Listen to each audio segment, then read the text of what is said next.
Welcome to Olin Business School. We are here today in the Goldberg Lounge in the beautiful campus of Washington University in St. Louis to discuss social media. We're going to talk about the seismic changes that Twitter, Facebook, and LinkedIn are bringing to the world of marketing and business. And today I'm joined by Dr. Situ Sitaraman, who is the McGinnis Professor of Marketing here at Olin. Welcome. And we also have Amanda Zeidman, a 2012 graduate of Olin's MBA program. And Amanda is a marketing and social media consultant at the Plum Women's Group here in St. Louis. Welcome to you as well. Facebook was launched in 2003. Twitter came soon after. YouTube started in 2005. In less than a decade, these internet-based media have connected billions of people around the world, helped organize democratic revolutions, and have turned traditional marketing on its head and have given consumers more power than ever. We're going to focus on social media's impact on business, on marketing, and the business school curriculum here at Olin. Situ, I'd like to start with you. How is Olin incorporating social media into marketing courses here? Well, as we speak, social media is interwoven into pretty much all the marketing courses that we offer in not just the full-time program, but in the other programs as well. So, for example, I teach the marketing management course to the first-year students. In fact, Amanda was in my class a couple of years back. And over the past year, and even more so moving forward, social media are going to figure practically in every lecture that I give in that class. And some of the cases are very set in social media as well in my current course packet. Now, even my colleagues are doing pretty much the same thing. You know, social media have an active presence in the marketing curriculum, but much more importantly, moving forward, we are thinking of introducing standalone social media marketing courses as well. And we have made at least a preliminary entry into that space. Last year, I taught a one-day on a one-off basis at that time course at the Night Center, an executive course, which drew about 40 to 50 participants from the St. Louis area. And it was well received, and now we know there is going to be demand even on that account. So that course is becoming a permanent course moving forward in ExecEd as well. So yeah, we are trying to look at all the opportunities that we can fill. It's a good time to be doing this. Do you think that it will be a challenge perhaps to put together a course on social media, considering that the tools often change? Oh, absolutely. I mean, about 12 years back, if I'm remembering this correctly, we started offering courses on database marketing, customer relationship management, that type of thing, with the double click and all of that taking off. And that world was changing, year by year. And that has become a mainstay of our curriculum. Amanda, in fact, took a course from one of my colleagues dealing with those issues. So I don't see that as a damper at all in this effort. I mean, we should constantly reinvent the course from year to year, and at some point, some steady state will obtain and some generic principles will emerge. Good. Amanda, you and some of your MBA classmates organized a global management studies trip to South by Southwest down in Austin, and a huge volume of events, both during the day, perhaps in the evening as well, a lot of speakers, a huge crowd, probably one of the biggest interactive conferences there is. Tell us a little bit about it. It was definitely an immersion in digital media. So we were down there for, I think, 5 days. It's a long conference and it's intense, and we would start the day at about 9 a.m. With speakers and sessions, and really go until 6 o'clock at night, all the while going to panels on everything from Pinterest to Google Plus to how to use Twitter in customer relationship management. And then in the evening, we would go out and go to ostensibly parties, but they're actually amazing networking events to hear about what's really going on, learning about new startups and kind of the trends of social media. So we had 14 MBAs from Olin, and we were actually only one of 2 schools that sent students. So the other school was UT Austin, so we were kind of notable in that respect, and it was an amazing learning experience. That's great. And you had mentioned before we started today that you were interested in going because it was going to be a very deep dive into social media, the usage of it for perhaps business and personal purposes. Could you speak a little to that? Sure, absolutely. We had, as I said, 14 MBAs, and really everyone was coming to it from their own perspective. So we had some people who had a media background, and that was really their focus was journalism. Some people who were more interested in the entertainment aspect, and then quite a few marketing students who were really just interested in how social media would impact the marketing world. And I think students were really looking for what's next in business. We're not the primary target of South by Southwest. It wasn't a group of programmers, it wasn't a group of hackers, or down there were MBA students who see social media as the future. So in addition to the time we spent down there, we actually prepared for 6 weeks in advance, challenging each other with new social media tools, and actually inviting speakers into Olin as well from groups like Buddy Media, and then digital marketing groups from Anheuser-Busch, InBev, and Nestle Purina. So it was, while we went for our deep dive in Austin, it was really a semester commitment to social media. I would say, just from personal experience, the 6 weeks of preparation is atypical for a trip to South by Southwest, so I think that's wonderful. What was one of your main takeaways from, if you have one? It's hard to choose one because there is so much with South by Southwest, but the idea, it's kind of the Amazon dogma of iteration, not innovation, was still alive and well in Austin, and this idea of not waiting for the next perfect breakthrough, but done is better than good. And so really, as a philosophy that's been born out of social media, but I think has actually come to influence our generation in working styles. So instead of spending 2 years on a very precise marketing plan, the idea is getting things out to consumers, to the audience earlier rather than later, and then through iteration, optimizing that strategy. So I think that that's actually expanded outside of social media to a whole philosophy of working. So that was one of the main ones. Good. I have never been to South by Southwest, so I have to admit to a bit of jealousy. But when I've gone to similar conferences, what I find of the participants, including myself, is just being extremely energized about social media and wanting to go back to our places of work and begin using it now in the ways that the so-called gurus talked about when they gave their speeches. So, Situ, I want to ask you about social media in organization, whether profit or nonprofit. Is social media fit for all organizations? Are there businesses for which perhaps it's a poor fit? Well, I mean, these days, that's not the right question to ask. I think it's becoming more relevant for pretty much any type of organization in any space. Now, that said, let me preface it by saying for the moment, perhaps it's not at the top of the list of things to do, in my opinion, for companies that target primarily older consumers, perhaps 70 plus, or low income consumers, those making $20,000 and less. I would even say perhaps those that make super premium luxury products, where that personal touch, traditional face-to-face marketing still rules the day. But that said, I think that time is going to come where what I just said is going to fall apart. But that's probably what comes top of mind right now, in terms of maybe these organizations don't need to feel the imperative as much as others. But that said, it's here to stay. It's becoming more relevant, and social media will be kind of the only game in town after some years. So that's not the right question to ask anymore. After 3 to 5 years, the video we're recording today may sound silly. We may be out of date in just a few years. It's hard to predict.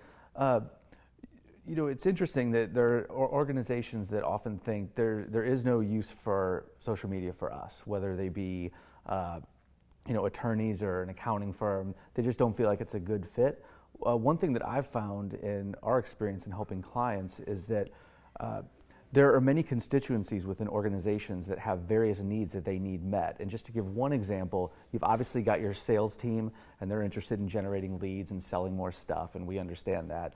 But there's also HR, and they need to be able to recruit the best applicants, and they need to increase the awareness and visibility of these jobs. And we were talking earlier about that, and you'd mentioned that when it comes time to apply at an organization or attempt to get an interview or a job, that you will look at their social media platforms. Tell us a little bit about that. Absolutely.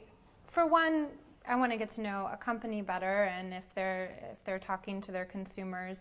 But I think it also has just become a signal of how relevant the company is, and a signal for the level of innovation, I'd say, of the company. So if it's a company that isn't talking to its consumers on various social media channels, then I start to wonder, well, one, is this a place where I can maybe help out? But why is that? Why are they kind of behind the group with this? But I think there's also a misunderstanding that Facebook and Twitter are social media, and that is social media. And so I'm also looking, do they have microsites? How are they interacting in the digital space? It's not just Facebook and Twitter, but it's going to give me as a potential employee an idea of what the culture's like, what are they interested in, and for someone as interested in social and digital media as I am, if that's not a space that they want to go, it's like, okay, that's probably not a good fit for me. Interesting. So even in this economy where we hear about the scarcity of jobs and people have been looking for 6 to 12 months and where are the opportunities for graduates, an employer may be looking at your resume, at your dissertation if you have one, at your social media platforms. You're doing the same thing to them. Absolutely. It's a two-way street. Very, very interesting. I will put this to both of you and allow you both to answer this. Do you guys think that social media could eventually replace traditional advertising? Well, the short answer is yes, almost. I think traditional advertising is becoming more irrelevant by the year. With DVR technologies and so on, and with cognitive resources not just being limited, but being spent on so many things with all this information explosion online, it's going to be that much harder to speak to the marketplace with traditional ads moving forward. So organically, that's going to happen, that you need another way of entering the consumer's brain, so to speak. So social media will, in fact, become the way to do it, and there ought to be an entertainment aspect to advertising as well. So one interesting thing I see emerging in parallel with the advent of social media being used for this purpose is the reemergence of product placements. Product placements have been with us forever, and they got a bad rap for a while, and they kind of went to the background for many years, but now they are re-emerging. So, these are all evidence of the fact that traditional advertising is not going to work like it used to anymore, print and TV ads. Why spend $3 million on a Super Bowl ad if, like Ford did, they spent, I believe, $5 million is what I read, was what they spent on the Ford Fiesta campaign they ran a couple of years back, where they kind of gave these cars away to a few hundred people, got them to drive and blog about it. What kind of return on investment they got on that was mind-boggling. $5 million would have gotten you 1.5 ads on Super Bowl, and it would have had nowhere close to the return that money cleverly spent on getting people to organically speak and pique their curiosity about the product, what that pulled. And there are many such examples. So that's the more elaborate answer to that quick yes that I gave you. Yeah, I think that the example of the Super Bowl is interesting because the ads are so exorbitantly expensive.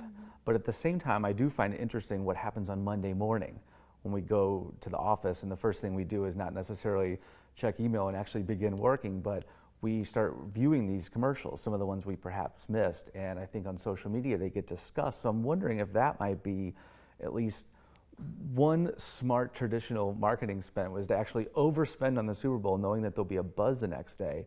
What I've found interesting, though, you brought up DVR. This is a very disruptive technology, and communication itself has been completely disrupted. We are fast forwarding over those commercials. In the car, I'm missing the radio ads because I'm listening to Sirius or listening to songs on my iPod. I'm not answering robocalls at home because I've got caller ID. I'm not really opening my direct mail. In fact, I'm typically shredding it because it involves some sort of credit card offer. If you'll drive down the road and look at people on the highway, half of them aren't looking at the road because they're texting. And so that's causing us to not look at billboards. And, magazine and print have obviously had well-publicized struggles. So as far as the disruption of communication, take the same question. Do you think that it could eventually replace advertising? What do you think things might look like in 5 years? So I'm going to give the typical MBA response and say, it depends. So I definitely agree with C2 that, especially with this idea of ROI, and the tools of social media are very inexpensive. However, the production is another story. And when people say social media is free, I mean, that's just wrong, unless you consider your time as free, which I think most people would put a pretty high value on that. So I think what we're seeing with social media and where it's going, it's most interesting when you're combining some of the traditional media and you're combining experiential. I mean, that's another really big trend in marketing right now. And so social media has become this fabulous way to take these rarefied events, whether that's a Super Bowl ad or I think there was one for Baxter. It was a proposal in a bar that became some social media campaign for them. So it's combining kind of these rarefied events and then using social media as a tool to connect that really interesting, compelling content with many people. And it's the same idea with the Super Bowl ad. So you invest in that Super Bowl ad, but there are a lot of people who either miss the commercials or don't even watch the Super Bowl, and they're watching those videos on YouTube. But would it have the same impact if you just uploaded this interesting commercial to YouTube? Probably not. It's part of something that's a little bit more specific. That's interesting because it is not the same impact, I would agree, but there is an impact. There have been certain commercials that have been created that have been rejected by the mainstream media, and they just put it up on YouTube, and then the rejection becomes a story which drives the traffic to the commercial. What's interesting is that I will still watch a commercial as a marketer just to see how interesting they've made it and how they've shot it and how they're trying to communicate with the consumer. But if I want to see it again, I go to YouTube. Right. I don't wait to see it come on TV again. So how interesting that you go to YouTube to watch interesting videos, and yet there are thousands and thousands of commercials to be consumed as well. Further taking off on that, if I might, I think that's an interesting point that you raise, which is, this year we saw this even more than last year, which is practically every Super Bowl ad was linked to some online trailer that started a few weeks before Super Bowl. So Super Bowl advertising is now being used as a lead-in for the more compelling viral campaigns that are going to come, not at that kind of spend online later. So there is more of that integration. That's a clever way of kind of letting the traditional medium speak to this new medium, if you will.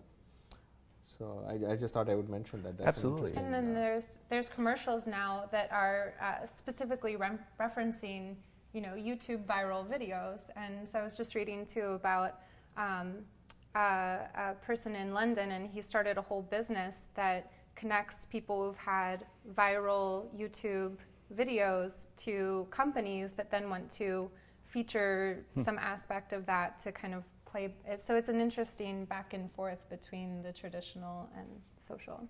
In fact, another example that came to mind, I mentioned Ford already. Maybe that's a leading edge organization in terms of embracing social media. But this year, for the Focus launch, they used this, I'm forgetting what they call that character online. They set up a Facebook page for this orange puppet-like thingy, which got a lot of following online. And eventually, they advertised on Facebook. They actually paid Facebook to advertise that puppet, so people would then link to this Facebook page, and the two kind of things, the free advertising and the paid advertising, spoke to each other, and then that took a life of its own.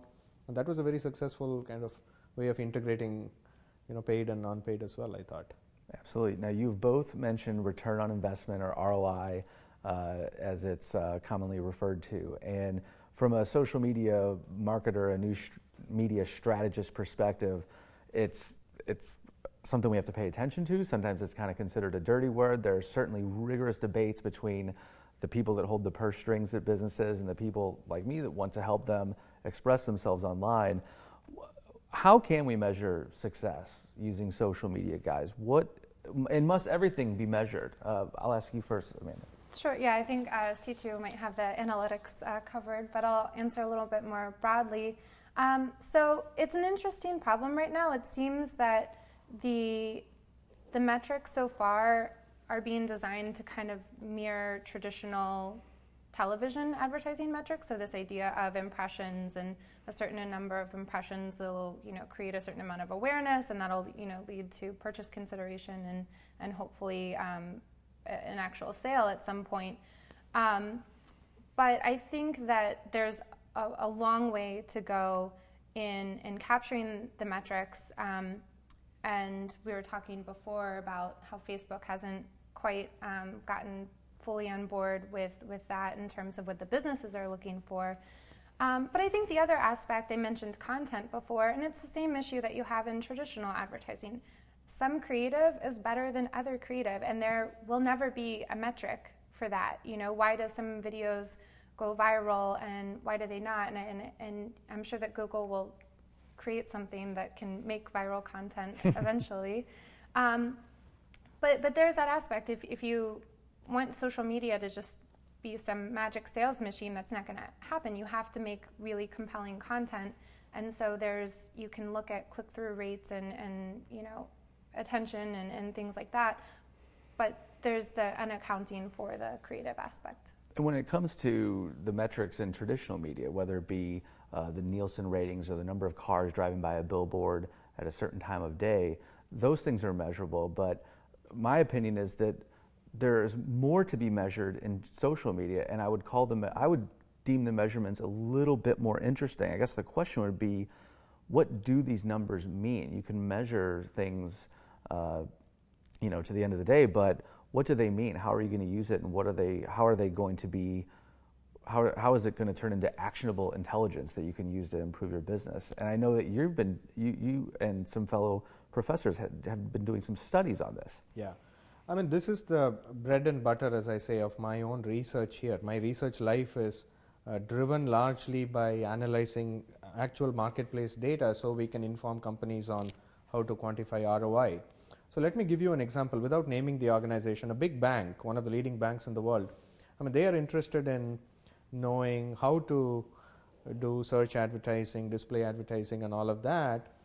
Even what is the compelling creative, right? The creative aspect of marketing is not going anywhere. That is a very challenging piece in this whole thing. No amount of quantification may throw light on what is the next creative campaign that will go viral.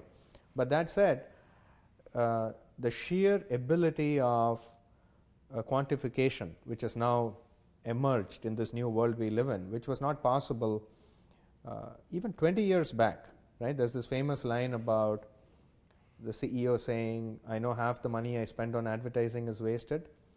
Unfortunately, I don't know which half. No, that era is long gone. Now you can actually quantify what kind of conversion is happening in this chain of events, as we call it in academia, that takes the consumer from being aware of a product or service to actually consummating that purchase eventually. So again, going back to this bank that a colleague and I are currently talking to for some research opportunities that might inform them, in terms of decision making moving forward. Using IP address, you can track people all the way from when they consumed a display ad to the impression becoming an actual click, and the click actually becoming a lead in terms of their filling out a form, and that lead being either a partial lead or a complete lead, and so on. And then furthermore, even more interestingly, did the loan application, the mortgage loan application actually happen, to what then happened, and so on. So you can actually trace the click stream all the way down to the actual behavior you are trying to influence, right? So then such careful analysis of that click stream or conversion down that click stream will eventually let us know which is a good leading indicator of what is it that we are trying to finally influence, which is purchase or repeat purchase, right? So customer satisfaction became a big deal in marketing for that reason. There is a center at the University of Michigan which has done a lot of empirical studies to show that customer satisfaction measured right is a good leading indicator of loyalty, which is what you're trying to influence. So you can plan in advance for adverse effects or events that are probably coming down the road. So now you can do better than satisfaction. Satisfaction is at the end of the day something that is polled and something that the consumer is saying in the lab, and maybe there is fatigue now in filling out these satisfaction surveys. So why lean on primary information that consumers are stating, which may not necessarily translate to what they do, and in fact look at what they are doing. So you know what purchase is happening, and then you work your way back from there into what else are they doing online or in social media, and then get a better sense of which behavior that you can track early is a good leading indicator of eventually what you're trying to influence, which may be difficult to measure in short order, right? So I think this is an exciting area of research. A lot of academics such as myself are getting involved in this, and to the extent that we speak to practitioners and there are conferences where practitioners and academics come together, I think organically this process, all of this wisdom that is gleaned in universities will find their way into practice as well. So ROI is the big thing now. I think marketing is undergoing a very exciting transformation. It sounds, it's quite quantifiable. Yeah. The way that companies use social media, they can set up metrics, they can decide what to measure, and they can use statistical analysis to make different decisions or better decisions. I wonder if that will lead to, instead of social media jobs as we typically know, to more statisticians that actually study the data that comes in. I was surprised to see that they found 150 million tweets were made about the Olympics. And Twitter obviously is, along with Facebook, has a treasure trove of information. And just to think, is there some data in there that I could use as a business if I was a marketer? And I would say probably yes, there is. So I've always found it rather interesting that social media sometimes is dismissed by organizations as perhaps something that just kids do or something like that, when in fact there's more actionable data within all of the tweets and the Facebook posts than we've ever had before. Absolutely. In fact, going back to the point that Amanda made, think about Facebook. Right now, they are making monies off of advertising, but the biggest goldmine that they are sitting on, which will, in my opinion, become the mainstay of their revenue model moving forward, is the ability to target. The treasure trove of information on demographic, psychographic, and even behavioral fronts that they are sitting on. They'll eventually figure out a way of selling that targeting ability to clients in a profitable way, and that's the exciting part of the Facebook model, I think, because we have never had a chance to understand individuals in this many dimensions. This is an order of magnitude leap forward, and they're just sitting on it, not doing much yet, but the time will come. I am bullish that the time will come, and that's where we are going to see this explode. So social media is radically changing the relationship between companies and consumers. Companies have a lot of data, as we've spoken about, that they can avail themselves of if they're so interested. There's a lot of listening they can do, and a lot of intelligence that they can cull from all of our tweets and our Facebook posts. And consumers actually have, I believe, an increased amount of power as well. They have the ability to voice their opinions. They don't have to put up with lousy customer service anymore if they don't want to. Amanda, I'll ask you, what do you think of the sort of evolving relationship between companies and consumers, and where do you think it's headed? Yeah, I think it's a very positive development. Consumers definitely have a greater outlet for negative experiences, and those can have quite the legs for companies. So I think for companies, the challenge is really, understanding that's going to be part of engaging in social media. They want to talk to consumers, but they have to be ready when consumers talk back. It is a dialogue, but I think there's also a tremendous opportunity for really positive engagements as well. And I think that Southwest, there's a famous example about someone tweeting in flight about how great the flight attendant was, and they said something about if Southwest can find some way to recognize this flight attendant by the time I get to my destination, this is where I'm going, this is when I'm going to be there, then I will be a customer for life. And so sure enough, Southwest was listening, and they met the plane and that flight attendant. I think they had like a cookie cake and some balloons, something just really silly, but it was this idea that Southwest is listening. And so as companies create their social media strategy and think about a lot about what they want to say, I think just as importantly, they need to think about how they want to listen and what they're going to do to respond, whether it is, correcting a negative experience or just listening and finding these incredible opportunities to, create some positive feelings about their company. There are opportunities to amaze people, whether it be your own employees or your customers. I think there are a lot of companies that would hear that really awesome example and think, what is the point, and is this scalable, and what is this going to bring back to us? And what I've found is that I'm not sure Southwest is measuring that. They just keep doing awesome things, and before you know it, amongst the airlines, they're typically one of people's, they're one of the favorites, I guess. Southwest had another really awesome example where, and this is where listening and just looking for the intelligence online, there was someone that was tweeting, and I don't remember what airline it was, but they were having difficulty catching a flight or something like that, and Southwest said, we can help you. And all they were doing was listening to the chatter surrounding other airlines. That's a guerrilla tactic if I've ever heard one. But C2, what do you think about the changing relationship, between companies and consumers, where consumers will have really nice things to say, sometimes they'll have not so nice things to say? Where do you think we're headed with this? Yeah. So before I answer that, let me also agree that Southwest is one of my absolute favorite companies.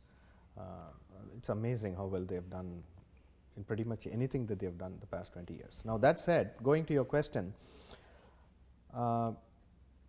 beyond being able to listen and respond and again be at the leading edge of that listening and communicating and managing your brand, I think the interesting connection between consumers and brands in the social media now are in two ways, in my opinion. One is brand management is now moving into this interesting area of the consumer is managing the brand just as much as the brand manager is, right? So gone again, or moving into the background, is this traditional way of thinking of managing the brand, which is take input from the consumer, manage the brand accordingly, and then this is an iterative process. Now the brand management now is being done by the consumer to some degree, and for some organizations to great degree. Let me give you an example. The Porsche organization has done some radical changes in terms of what products they have introduced over the past decade. So the Cayenne, for example, is a great example of that. Well, the purists were very upset when they came out with an Absolutely, SUV. absolutely. So Porsche, in fact, realized, monitoring the discussion forums and this and that.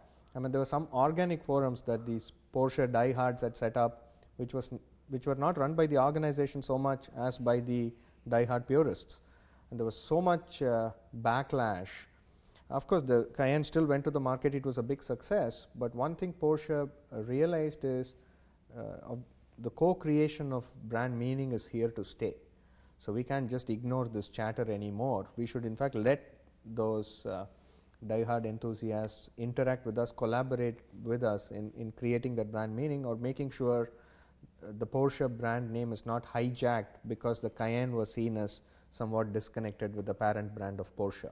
So a lot of examples of that kind, where this collaboration between consumers and the companies are managing the brand in interesting ways. Now the second thing which I'm even more excited by is the crowdsourcing phenomenon. Right? So crowdsourcing is the classic example of where consumers are playing a central role in strategic decision making of the organization. So we were talking this morning about threadless. So threadless business model is exactly that.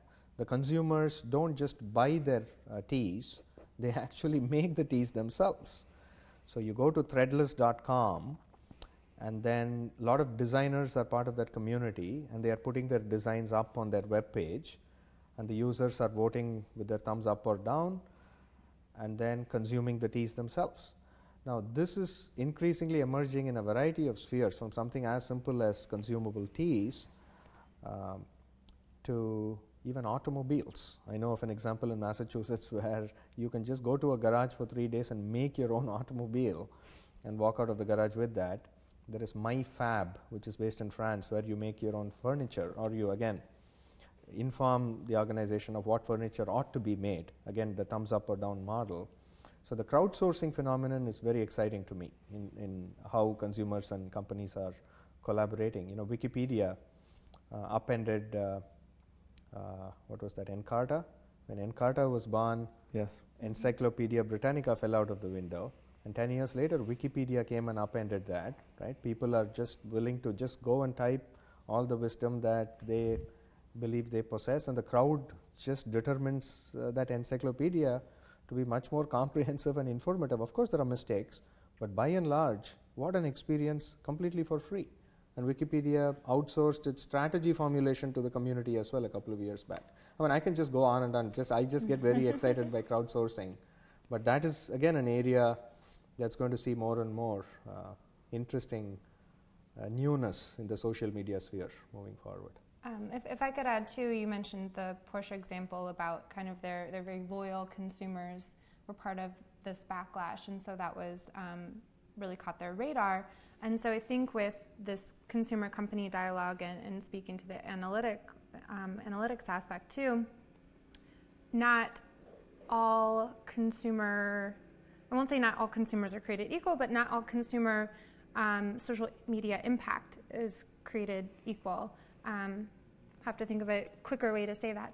But you know, this idea of companies are able to both reach out to and react to very influential people online. So clout is one of the, I guess, leading analytical measures of social media impact. But there's you know, this idea too of the very powerful mommy bloggers who have a million Twitter followers, and so you're seeing companies actually reach out to these very influential and active social media users to become brand ambassadors as well. So I think that's another interesting thing happening, where there's a strategy, yes, for communicating and responding to all consumers, but companies are actually actively picking and finding the really influential bloggers and social media users to be a part of their brand strategy. In fact, wasn't it The Voice which did that?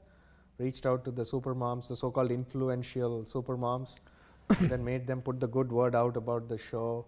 Disney's Tangled movie did that. Mm-hmm. They went with the clout influentials. Yeah, that's an exciting area too. And I've always found Apple to be a rather interesting example, because they do kind of the opposite of much of what we've been discussing, where I'm sure that they do studies and demographic studies and all that, but they are not into social media. And I don't know if this is on camera or not, but we've got a brand new MacBook Pro Retina display, and there is no super drive. Where am I supposed to put all those DVDs that I have on my shelf? I guess I can get an external drive, but they have typically been sort of cutting edge, and I don't sense that they're listening to us. I sense that we stand in line and wait for them to feed us the next piece of technology. So I've always found them to be a very challenging example of success without, ostensibly, Absolutely. without listening. They break the mold that we talk about in a marketing class, which is, I give this old example of Edison sometimes when I teach of, Edison was a fantastic inventor, but he was not always as clever or as astute a businessman as he could have been, because he was so caught up in the technology and the invention that sometimes he missed the pulse of the market.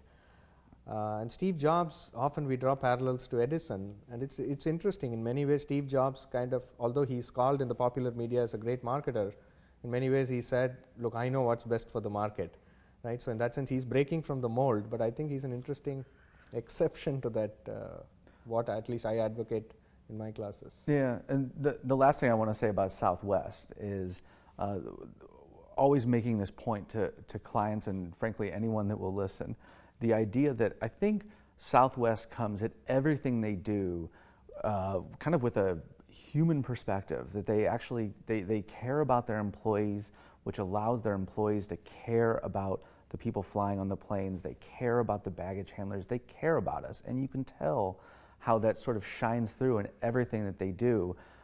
They smile at you when you come to the gate, which unfortunately doesn't always happen. And so I think what that tells me is that the use of social media, it's not necessarily let's make sure we get in the right mindset to use it well.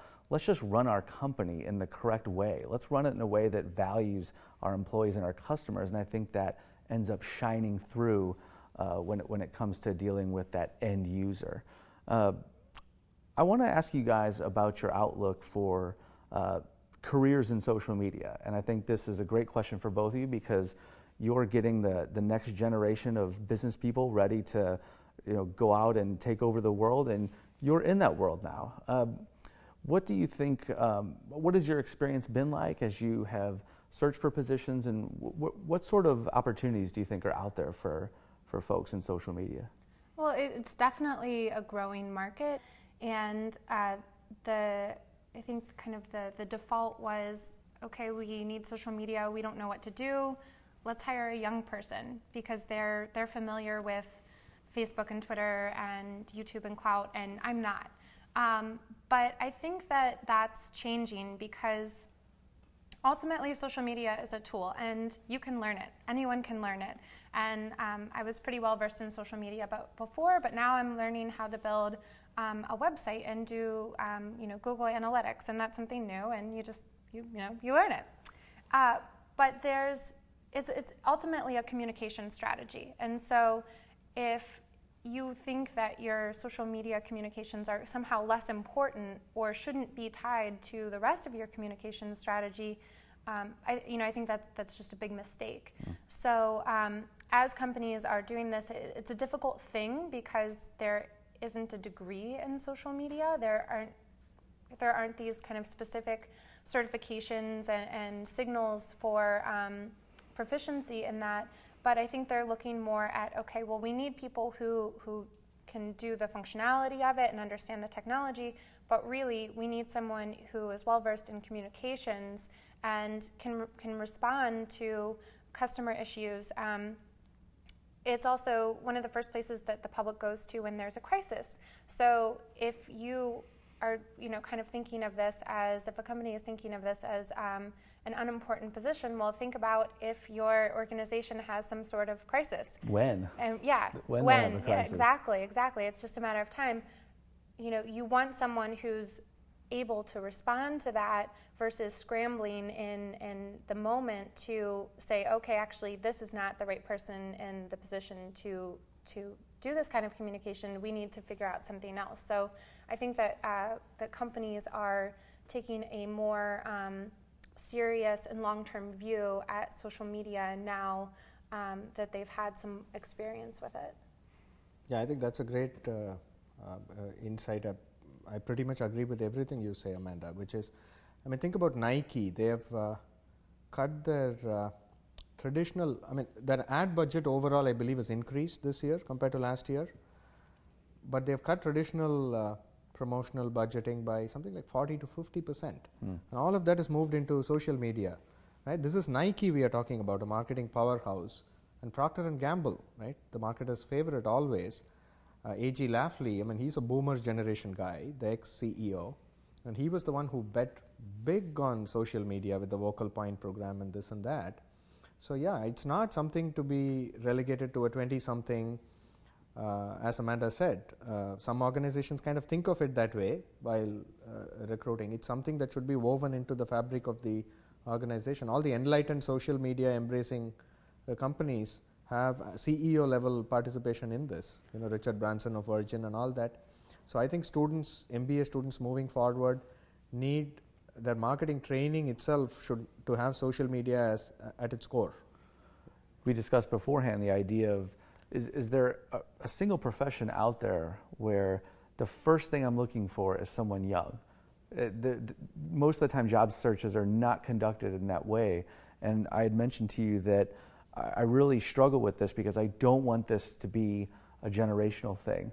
We do not want to practice ageism here on either side, but the people that are most comfortable with it, with the technical use, the ability to pick up an iPad or a computer and actually use it proficiently, it does skew young. It does skew young a little bit. What do you think about that, Doctor? That is true. I mean, the market penetration with the younger crowd is a lot and it has plateaued. But the growth is happening with the older folks. So the growth will come, right? And the plateauing will happen. So it's a matter of when, not if, right? So, but much more importantly, from a strategic standpoint of how to manage your marketing, the 4 Ps as we call it, I think it needs to go all the way to the C-suite. So it can't be thought of in that sense, even though the market penetration is high with the younger crowd. At least the decision making shouldn't be left to them. Every couple of months there's a controversial blog post that comes out with a very catchy title, something to the effect of, don't hand your social media duties to a 20-year-old or to an intern or to a 23-year-old. And I did not ask your age, but stand up for the younger folks and tell us. More than 23. It was funny because there was just one in Inc. magazine and online, and the comment section got pretty long, and it was rife with discussion between older folks that said, we can do this, and younger folks saying we can too, and we can do it better. What do you think? I don't want to be a traitor to my generation, for sure. And my point is not that young people shouldn't do social media. My issue is with the assumption that it's only, kind of the attitude is more of a throwaway position for a young person as an afterthought. So, I mean, my view is that it should go to the person who's best suited for the job. I just think that companies in the past have viewed it as an afterthought, and it's kind of like, well, we can get a young person to do it. It's free on Facebook, and young people aren't as expensive as maybe a more seasoned professional. So I think that it just depends about who it is. There are stellar 23-year-olds who, companies would be happy to have, or someone maybe a little later in their 20s as well. So it depends on the experience of the individual. I just don't think that being young is a qualifier for social media. It has more to do with experience and ability. I know plenty of people who I just went to business school with who don't use Facebook, or if they do use Facebook, I think they use it very poorly. So it's really across the board, and it's about having the right fit for the job versus just some sort of age check. I mean, going back to the marketing research piece, we used to run focus groups and surveys, right? I mean, the amount of information available on social media is, again, orders of magnitude better. So why wouldn't the traditional marketer be more involved in social media than the younger person they are hiring? And if anything, there's an ocean of information so that they can try to winnow the interesting information from. Right? Thank you, Amanda and Situ, for joining me today for this discussion on social media here from the Olin Business School at Washington University in St. Louis. We appreciate you watching.